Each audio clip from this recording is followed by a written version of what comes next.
সুন্দর দিন কাটাইতাম, আগে কি সুন্দর মাল কামাইতাম আমরা, আগে কি সুন্দর মাল কামাইতাম।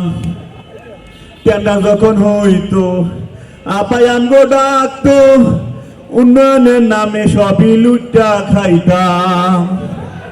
টেন্ডা যখন হইতো আপাই আমগো ডাকতো, উন্নয়নের নামে সবই লুটা খাইতাম।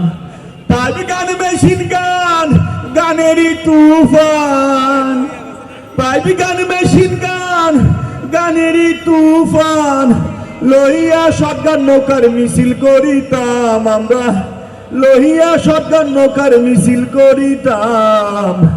আগে কি সুন্দর দিন কাটাইতাম আমরা, আগে কি সুন্দর মাল কামাইতাম। হিন্দু বাড়ি তো টাকা পয়সা থাকতো, আমরা সবাই মিল্লা ডাকাতি করিতাম। হিন্দু বাড়ি তো পূজা যখন হইতো, আমরা সবাই গিয়া মূর্তি ভাঙিতাম। তদন্তের কি দরকার, আমরাই তো সরকার। তদন্তের কি দরকার, আমরাই তো সরকার। জাহামাত বিএনপি রে ফাঁসাইয়া দিতাম আমরা, জাহামাত বিএনপি রে ফাঁসাইয়া দিতাম। আগে কি সুন্দর দিন কাটাইতাম আমরা, আগে কি সুন্দর মাল কামাইতাম। কি কেডা ফোন দিছে? হ্যাঁ, ইন্ডিয়ান নাম্বার, ইন্ডিয়ান নাম্বার, নিশ্চয় আপা ফোন দিছে। এই ফোন ধরবো না, এই ফোন ধরবো না, জীবনও ধরবো না। আজ পর্যন্ত যতজন ফোনে ধরছে অতজন কট খাইছে, সবগুলো মিডিয়াতে আইসা পড়ছে। হ্যাঁ, এই ফোন জীবনও ধরবো না। হ্যাঁ, এখন ফোন দেন। যখন পালাইছিলেন একা একা হেলিকপ্টার দিয়া, তখন আমার কথা মনে আসছিল না? হ্যাঁ, এখন ফোন দেয়। এত বড় একটা হেলিকপ্টার, একটু সিফা সুফা কি আমাকে জায়গা হয় নাই? আল্লাহ, মার্কা থেকে তো অবস্থা খারাপ। যাই হোক, আপনাকে ঘটনা খুললে বলি। আপা যখন 5 তারিখ পার হইল, ভাবলাম আমরা তো এই দেশে থাকা নিরাপদ না। টাকা পয়সা তো কয় বছর কম কামাই নাই। টাকা পয়সা লইয়া ভাবলাম আপা যে দেশে গেছে আমি ওই দেশে পালাই যাই।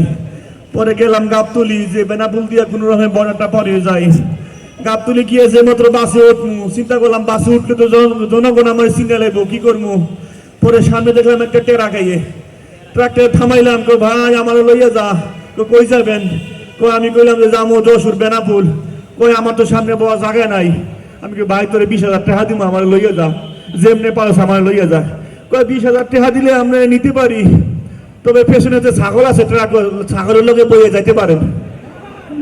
আমি কইলাম আল্লাহ, এত বড় আমি একটা নেতা, ছাগলের লোকে বইয়ে যাবো, তা কি করবো, যান বাসন ফরজ। গেলাম টেরাকে উঠে ছাগলের লগে। হায় রে আল্লাহ, ছাগল এমন জারুয়া জারুয়া, এদিক দিয়ে সানাম দেয়, এদিক দিয়া ফুসা দেয়, এদিক দিয়ে গুতা দেয়, এরপরে এইদিক দিয়ে লেদা, এদিক দিয়ে সে নাই। কতক্ষণ বইয়ে থাকি আমার পেটে গেছে গ্যাস হইয়া। পরে চিন্তা করলাম একটা গ্যাসের ট্যাবলেট খাই। ব্যাগ আতায় উতাইয়া ট্যাবলেটটা নিছি হাতে, মুখে দিমু, এমন সময় এক ফাটাই এমন ঠুসা দিচ্ছে ট্যাবলেট গেছে হারাইয়া। পরে কি করবো, আতায় উতাই চাই দিই ট্যাবলেট, আর একটা না 4-5 ট্যাবলেট দিই।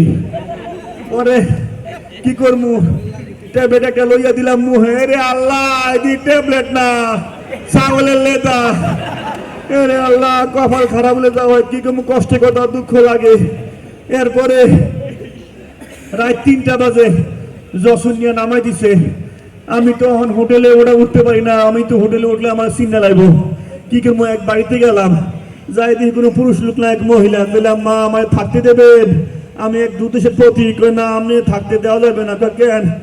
আমার ঘরে জায়গা নাই, কোনো পুরুষ লোকও নাই, জায়গাও নাই। আমি বললাম মা, আপনার 20,000 টাকা দেবো, খালি রাইতে থাকতে দেন। কয় 20,000 টাকা দিলে থাকতে দিতে পারি, তবে এই করে তো জায়গা নাই, পাশে একটা গরুর ঘর আছে, গরু করে থাকতে পারেন। আমি বললাম আল্লাহ, হারাল রাত ছাগলের লগে আই, এখন আবার গোয়াল করে গরুর লগে, কি করবো। গেলাম, থাকতাম। পরে গরুর লগে যাই হইয়া পড়ছি। একটু পরে ওই বাড়িতে ডাকাতি পড়ছে। ডাকাতে লাগে, কি আছে বাইর কর। ওই মহিলা কয় আমার কাছে কিচ্ছু নাই, যা আছে সব আমার স্বামীর কাছে। ওই পাশে করে গাঁজা খাইয়া হয়ে ধরেন।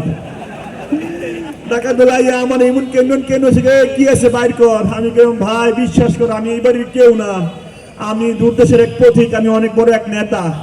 ওই গাঞ্জা খাইলে সবারই নেতা মনে হয়। আমি কইলাম ভাই বিশ্বাস কর আমি এই বাড়ির কেউ না।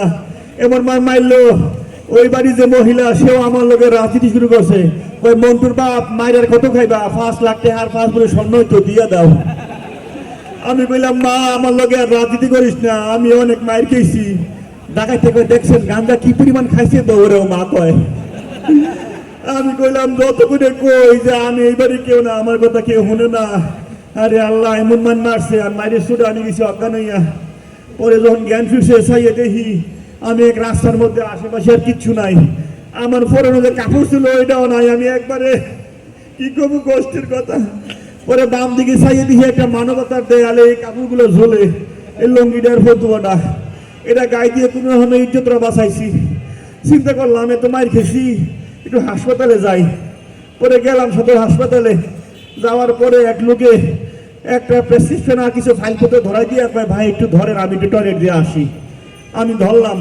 একটু পরে এক কম্পাউন্ডার হয়ে গিয়ে দেখি আপনার ফাইলপত্র দেখি, ফাইলপত্র দেখে কই আপনি এই জায়গায় আপনি আমার সাথে আসেন। আমি কি ভাই আপনি যা বুঝতেছেন তা না, আপনি বেশি বোঝেন, আমার চেয়ে বেশি বোঝেন, আপনি আমার সাথে আসেন। বলে নিয়ে গেল এক ডাক্তারের কাছে। ডাক্তার আমার ফাইলটা দেখে মাশাআল্লাহ আপনার মতো লোকেরা আছে বলে তো পৃথিবীটা এত সুন্দর। আমি কি আল্লাহ কি কয়, সারা বছর সারাটা জীবন আকার প্রোগ্রাম করছে, আমি বলে এত ভালো মানুষ কি কয়। আমার আপনি কিছু খাইছেন? আমি কি না আমি গতকাল রাত থেকে কিছু খাই নাই। মাশাআল্লাহ খুব ভালো, অপারেশনের আগে কিছু খাইতে হয় না। আমি গোয়া কি আমার আবার কিছু অপারেশন কই হইয়া পড়ে একটু পরে এক নার্সে এসে ইঞ্জেকশন দিয়েছে, আমি কিছু অজ্ঞান হইয়া। এরপরে আর কিছু কইতে পারি না। চোখ খুললা যখন জ্ঞান ফিরছে চাইয়ে দেখি আমার এক চোখ অন্ধকার, আরেক চোখে খালি কুয়াশা কুয়াশা দেখি। পরে এক নার্সে কয় আলহামদুলিল্লাহ অপারেশন সাকসেসফুল। আমি কি কয় আমি বাড়ছি হাত দিই হাত, আপনি কিসের অপারেশন করাইছেন?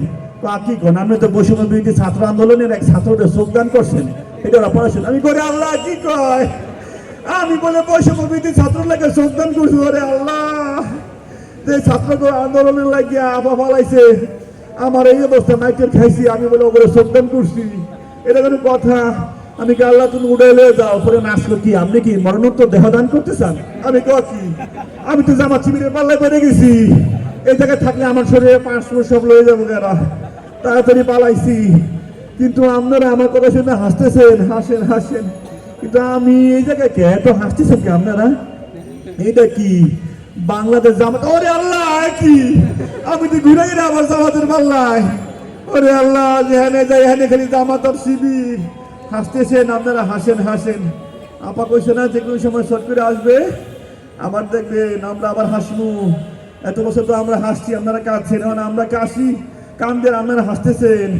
যে কোনো সময় ওই যে দেখছেন না আমরা কত রূপ ধরে আইছি, এই যে আমরা আনসার হয়ে আইছি, তারপরে আমরা রিক্সা চালক হয়ে আইছি, মাঝে আবার ইস্কন হয়ে আইছি, আবার কত কিছু হইয়া আমু, তখন টের পাইবেন আগে কি সুন্দর মাল কামাইতাম আমরা, আগে কি সুন্দর দিন কাটাইতাম।